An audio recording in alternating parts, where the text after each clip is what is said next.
warahmatullahi wabarakatuh.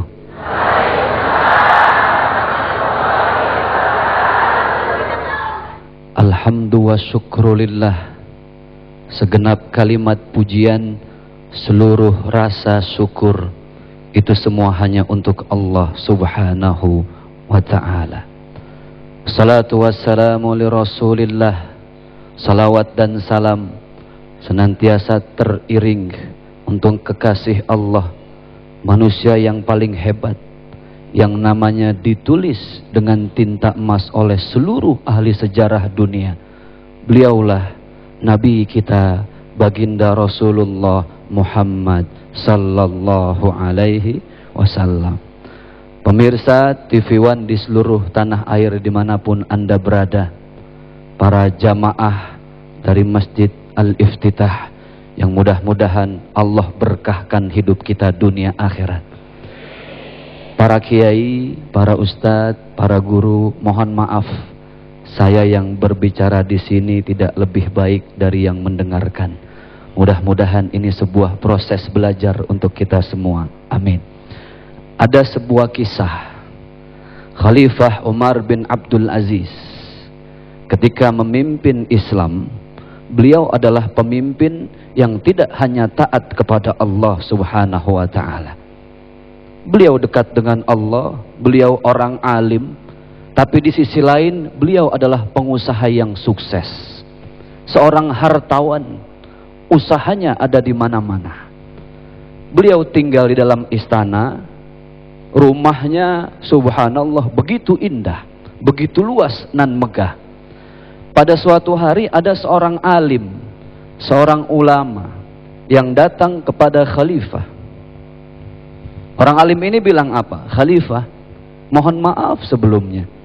Yang saya tahu, seorang pemimpin, seorang muslim harus hidup dengan bergelimang kemelaratan kalau dia ingin dekat dengan Allah. Karena dunia ini melalaikan, wahai khalifah. Apakah engkau tidak sadar rumah yang begitu megah nan indah ini melalaikan kehidupan akhiratmu?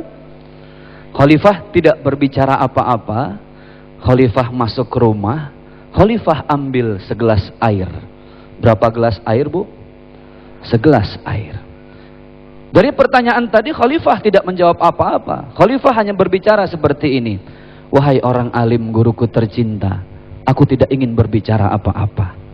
Namun kali ini dan hari ini aku ingin memberikan kesempatan kepada engkau untuk menikmati semua harta yang aku punya. Silahkan engkau tunggangi kuda balap milikku. Kalau zaman sekarang mobil-mobil mewah ya Bu ya. Silahkan itu anggur yang tinggal petik, engkau petik, makan sepuasnya. Pohon kurma yang begitu menggoda, menyanyikan dan menjanjikan, petik, makan sampai kenyang. Rumah yang interiornya serba empuk, nikmatin wahai orang alim. Tapi dengan satu catatan, tolong bawa air ini, jangan sampai tumpah air itu.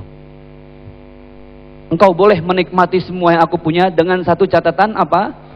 Airnya tidak boleh tumpah setetes pun dari gelas yang digenggam oleh orang alim tersebut. Kata orang alim nanya begini, Khalifah, kalau satu tetes saja jatuh dari gelasnya air ini, apa konsekuensinya?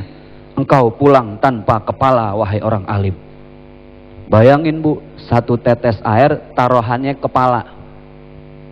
Ini orang alim dibawa gelasnya, menikmati seluruh pemandangan, muter-muter berjam-jam, selesai, ketemu lagi sama khalifah. Apa kata khalifah? Wahai orang alim, sudah engkau nikmati kuda balap milikku? Boro-boro. Sudah engkau makan kurma yang serba indah itu? Kagak sempet.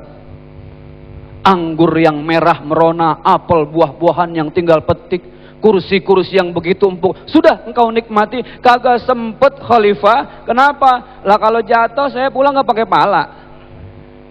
Saya tidak sempat. Apa kata khalifah? Wahai orang alim, begitulah dunia. Engkau tidak sempat menikmati apa yang aku miliki karena engkau fokus pada satu titik apa? Air. Agar air itu tidak tumpah. Begitulah dunia. Harta boleh kita punya, jabatan boleh kita miliki, tapi kita harus tetap fokus pada yang satu, Allah subhanahu wa ta'ala. Hasbunallah wa ni'mal wakil, ni'mal maula wa ni'man nasir. Wahai orang alim, itulah prinsip hidup kita sebagai muslim yang kita hafal bersama. Inna salati wa nusuki wa mahyaya wa mamati lillahi rabbil. Duhai Allah, sesungguhnya salatku, wa nusuki seluruh ibadahku, wa mahyaya seluruh aktivitas hidupku, wa mamati sampai pun nanti aku mati, hanya milik Engkau, bukan untuk yang lain. Kalau tujuannya sudah Allah, jelas orang itu hidup bagaimana tujuannya. Betul nggak, Bu? Ibu naik mobil masuk tol tapi nggak punya tujuan. Habis masuk tol jalan muter-muter Jakarta, keluar lagi, masuk tol lagi, keluar tol lagi. Ada yang nanya, mau kemana Bu? Au. Kenapa ibu bilang au? Karena ibu tidak punya tujuan. Manusia hidup bagaimana tujuannya.